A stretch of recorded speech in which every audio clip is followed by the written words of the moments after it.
बहुत बारीकी से समझना जो भी बातें मैं तुम्हें बताऊंगा। ये जो पत्नी है किसी की वाइफ, ये अपने पति से सिर्फ इतना चाहती थी कि तुम जो बेफिजूल में बाहर घूमते हो, तुम जो अपने दोस्तों को घर पे लेके आते हो, तुम जो घंटों घंटों फोनों पे लगे रहते हो, ये सब मैं नहीं चाहती। ये मेरा घर है, कोई क्रिकेट का मैदान नहीं, कोई क्लब नहीं है, कोई बार नहीं है। और तुम मेरे हस्बैंड हो, ठीक है, तुम वर्क करते हो कहीं, तुम्हारी इंडिविजुअल लाइफ है, व्यक्तिगत जीवन है आदमी का, पर मैं भी तुम्हारी पत्नी हूँ। इन चीज़ों के लेके झगड़े इतने बढ़ गए कि ये जो पत्नी है इसने अपने मैके जाने का डिसीजन ले लिया। अब देखो होता क्या, बहुत रोचक बातें हुई हैं, बहुत ध्यान से सुनना, बड़ा मजा आएगा।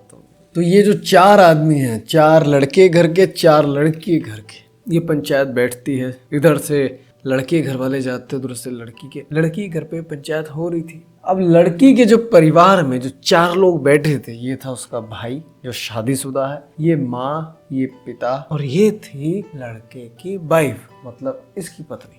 ठीक है, ध्यान से समझना। और लड़के की साइड से ये थे लड़के के ताऊ जी, ये माँ जी, ये बहन जी, ये पिताजी, ये गए थे। ठीक है, अब होता क्या है, लड़की वाले कहते हैं कि भैया हमारी लड़की घर का कोई काम नहीं करेगी, और हाँ, हमारी लड़की को खर्चे के लिए पैसे भी दिए जाएंगे, और सुनो, हमारी लड़की घर पे बात करेगी, इस पे बात करने से नहीं रोका जाएगा।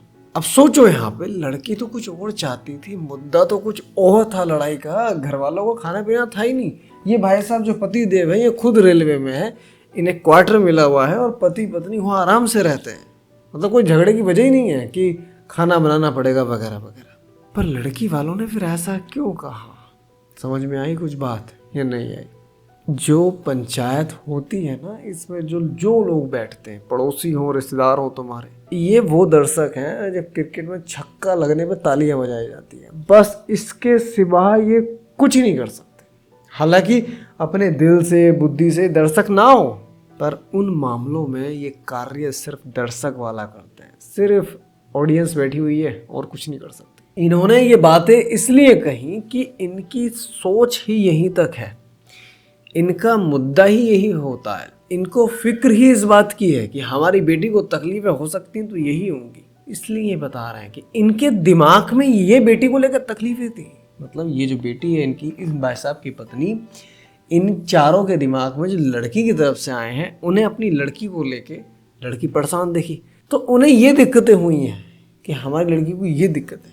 बताइए अब सोचो, यहाँ पे ये जो लड़की चाहती थी, ये पंचायत वो डिसीजन ले रही है, ये लड़का जो चाहता है, झगड़े तो इसकी तरफ से भी हुए होंगे, कुछ गलतियाँ लड़की की होंगी, कुछ लड़के की, ठीक है, कुछ समझौते ये नहीं कर पाए, कुछ ये, पर यहाँ पे लड़का भी जो चाहता है वो कुछ बोल पाएगा, लड़की जो चाहती है वो बोल पाएगी। ये जो पंचायत बैठी होती है, लड़की के माँ बाप और लड़के के माँ बाप, लड़का अगर लेने गया है अपनी पत्नी को, कहीं ना कहीं वो घुट के लेके आता है। रियलिटी बता रहा हूँ, ये रिश्ता घुट के चलता है, दोनों की बात हो नहीं पाती, वो मुद्दे खुल के बाहर रखे नहीं जाते, सिर्फ चलो आगे से नहीं होगा, इस तरह से कॉम्प्रोमाइजिंग बस ले आते हैं।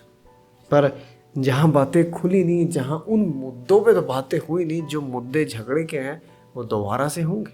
तुम खुद बताओ, होंगे या नहीं होंगे? ये लड़की चाहती थी, ये फ़ोनों पे ज़्यादा समय देते हैं, दोस्त आते हैं, ड्रिंक करते हैं, घर से बाहर रहते हैं, मुझे समय नहीं देते, दुनिया भर की चीज़ें। तो अब ये खाना नहीं बनाएगी, ये सो के लेट उठेगी और घर पे रोज़ाना बात करेगी। लड़की बेचारी को तो तकलीफ नहीं है, खाना बने ना बने। अब यहाँ पे मानो लड़का ये कह देगा, ठीक है, हाँ ये सब होगा जो आप पंचायत में बैठे 4 अनपढ़ बैठे हैं ना, यही होगा जो आप कह रहे हैं। लड़की कहेगी ये तो पहले भी होता था, मेरी समस्या का हल कहाँ है इसमें? इसीलिए मैं कहता हूँ, देखो ध्यान दो, अब तुम दोनों पति पत्नी हो, तुम दोनों का झगड़ा हुआ है, किसी तीसरे की वजह से हुआ हो, सास की वजह से, किसी की वजह से, तुम दोनों की वजह से हुआ, तो झगड़ा तुम दोनों में है ना, किसी तीसरे से झगड़ा थोड़ी ना हुआ है। तुम पति पत्नी के बीच में आपस में झगड़ा हुआ है, तुमने कुछ कहा, उसने कुछ कहा, दोनों में से एक चला गया मैके, या फिर हस्बैंड भी चला जाता है कभी कभी ट्रिप पे। अब ये बताइए कि तुम दोनों में झगड़ा हुआ, तुम दोनों को अच्छे से पता है किन बातों को लेके झगड़ा हुआ था। मैंने अच्छे अपने हस्बैंड को ये कहती थी, इस बात का इन्हें बुरा लगा, इसलिए इन्होंने मेरे माँ बाप को कही, इसलिए इन्होंने मुझे थप्पड़ मारा था, ओहो ये गलती थी। अच्छे से पता होता लड़की को, कोर्ट के सामने जब दो जने खड़े होते हैं ना, एक दोषी है और एक निर्दोषी, दोनों को अच्छे से पता होता है क्या हो रहा है। दोनों को अच्छे से अपने दिल में दोनों को पता है कि हाँ मैंने गलत किया, हाँ मैंने। ऐसे ही पति पत्नी जो है, इन दोनों को अच्छे से पता है कि गलती किसकी है किसकी नहीं है, मेरी गलती कहाँ रही, मैं यहाँ चीख पड़ी, मुझे यहाँ झुकना था, और घर बसा रहता। अगर ये दोनों इन मूर्खों की जगह ये दोनों आपस में ही बातचीत करें, आपस में ही मिले, तो दोनों की अंडरस्टैंडिंग मिलेगी, दोनों के जो समस्याएं हैं वो दोनों एक दूसरे से खुलेंगी, बातें होंगी। अगर ऐसा हो जाता है तो लाना सही रहता है। पर यहाँ सोचने वाली बात यह है, तुम खुद सोचो कि मतलब तुम पढ़े लिखे लोग और तुम्हारी पत्नी के फैसले कि पत्नी कैसे रहेगी कैसे नहीं रहेगी, गृहस्थी ऐसे चलाते ऐसे नहीं चलाती, ये अनपढ़ बताएंगे। ये बताएगा ये भैया लड़की का जो खुद शराब पी के अपनी घरवाली पर रोज़ रात को लट तोड़ता है, ये बताएंगे भाई साहब कि मेरी बहनों को ऐसे रखो, जो खुद किसी की बहन को लट तोड़ लें। ये पिताजी बताएंगे जो दिन रात माँ को गाली देते रहते हैं लड़की की, ये बताएंगे कैसे रखी जाए। अपनी बेटी के लिए ना ये हर घर का प्रेम इतना आ जाता है, कुछ पूछो मत। पर इनके घरों में जो औरों की बेटियां हैं वो इंसान कहाँ है, वो तो मूर्तियां हैं, उसका क्या है, उसको कोई तकलीफ नहीं होती है। हमारी बेटी को तकलीफ होगी और दुनिया में किसी की बेटी को कोई तकलीफ नहीं है, ऐसी सोच होती है। इस सोच को लेके वो तुम्हारा पक्षपात रख रहे होते। और ये जो भाई साहब है, ये लड़के वाले, लड़के की तरफ से जो आते हैं, लड़के का बड़ा भाई आए, ठीक है, लड़के से 1 साल छोटा आ जाए, लड़के के पिता, ये 3-4 तो आदमी ठीक रहते हैं। पर लड़के की तरफ से भी जो माँ होती है, जो बहनें होती हैं, मैं कहता हूँ भाई साहब साक्षात आप बघेल साहब को ले गए, बस पेपरों की कमी है डाइवोर्स की। ऐसे लोग हैं। कभी पंचायतों के चक्कर में ना पड़े। ये पहले ज़माने में चलता था, जहाँ घरवाली को उसने ज़्यादा मार दिया तो घरवाले बैठे हैं कि भैया क्यों मारा, माफ़ी मांगो, ये करो। तुम दोनों की थोड़ी सी कहा सुनी में नाराज़गी हुई है तो आपस में मिटाओ, और क्या है उसमें, पंचायतों की ज़रूरत कहाँ पड़ रही है। एक भी पढ़ा लिखा आदमी होता तुम्हारे इन घरों में, सोच के बताओ। कोई ऐसा आदमी है जो गृहस्थी में बहुत ज्ञाता हो, जिसने बहुत गृहस्थी अच्छे से चलाई हो, जो लोगों की गृहस्थी सुधार चुका हो, जो बहुत पढ़ा लिखा हो, जो बहुत बड़ा विचारक हो, ऑब्जर्वर हो, ऐसा कोई आदमी होता है? एक वो है जो शराब पी के रात को घरवाली पे लट तोड़ता है, दूसरा है जो खुद आपकी मम्मी को गालियाँ देते रहते हैं, एक की माँ ऐसी है जो अपनी बेटी के पीछे लगी रहेगी, अब खुद की बहू को त्याग देती है। ये इन्हें बैठाया तुमने पंचायत में, ये अपने रिश्ते संभाल नहीं पा रहे, इनके रिश्ते ऐसे ही चल गए, ये खुद बुढ़े हो गए, टाइम आ गया इनका लकड़ियों में जाने का, ये तुम्हारे रिश्ते चलाएंगे। सोचो ध्यान से, ये तुम्हारे रिश्ते चलाएंगे और तुम ऐसे अनपढ़ हो जो इनकी सलाहों पे रिश्ते चलाओगे। ये तुम्हारे मम्मी पापा जो आपस में गालियां बकते हैं, इनके रिश्ते आज तक नहीं सुधरे। वाइफ को घर में रखना और कहीं नहीं जाएगी वो, और गाली बको पीटो कुछ भी करो, लेकिन एंड तक घर में रखी है, बूढ़ी हो गई। ये अच्छे पति पत्नी के रिश्ते की पहचान नहीं है, ध्यान रखना। वाइफ घर में रही, बूढ़ी हो गई, हो सकता है उसे विकल्प ना मिल पाया हो, ना ही मैके में ना ही कहीं, शायद तुम्हारी मम्मी भी ऐसी होंगी। पर लड़का ऐसी औरत से अपनी वाइफ को कंपैरिजन करे, देख हमारे पापा कितनी गालियां बकते हैं, कितना मारते हैं, आज तक हमारी मम्मी गई नहीं घर से बाहर।